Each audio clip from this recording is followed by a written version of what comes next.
অসম বিধায়ী দলৰ chief whip আৰু অসম প্ৰদেশ কংগ্ৰেছ কমিটিৰ কাৰ্যকৰী সভাপতি ডাঙৰীয়াৰ নেতৃত্বত আজি আমি leader of the opposition Debabrata Saikia, Assam প্ৰদেশ কংগ্ৰেছ কমিটিৰ সভাপতি গৌৰৱ গগৈ ডাঙৰীয়াৰ নিৰ্দেশ মৰ্মে আজি দুৰ্গতজনৰ ওচৰত আমি থিয় হৈছোঁ আৰু ইয়াত এটা হিটলাৰী শাসন ব্যৱস্থা চলোৱা হৈছে। মানুহক ইলেকশ্যন কৰা হৈছে। 700 ফেমিলিৰ বেছি প্ৰায় 4,000 ওপৰৰ মানুহক হিটলাৰী শাসন চলোৱা হৈছে।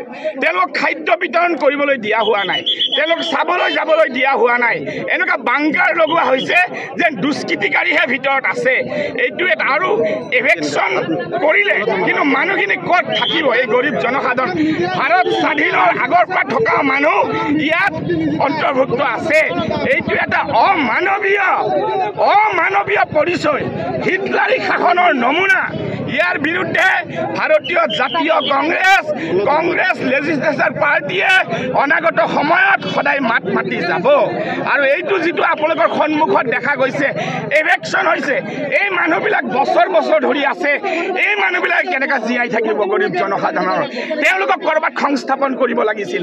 গোৱালপাৰা জিলাত এনেকুৱা নহয় যে মাটি নাই, কোনোবা যিসকল আৰু তেওঁলোকৰ পৰিচয় পত্ৰ, আধাৰ কাৰ্ড চব চেক কৰক।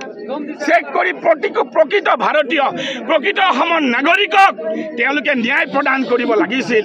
ইয়াত এটা সাংঘাতিক হিটলাৰী শাসনৰ এটা নমুনা দেখা গৈছে আৰু ইয়াৰ বিৰুদ্ধে আমি মাত মাতি যাম।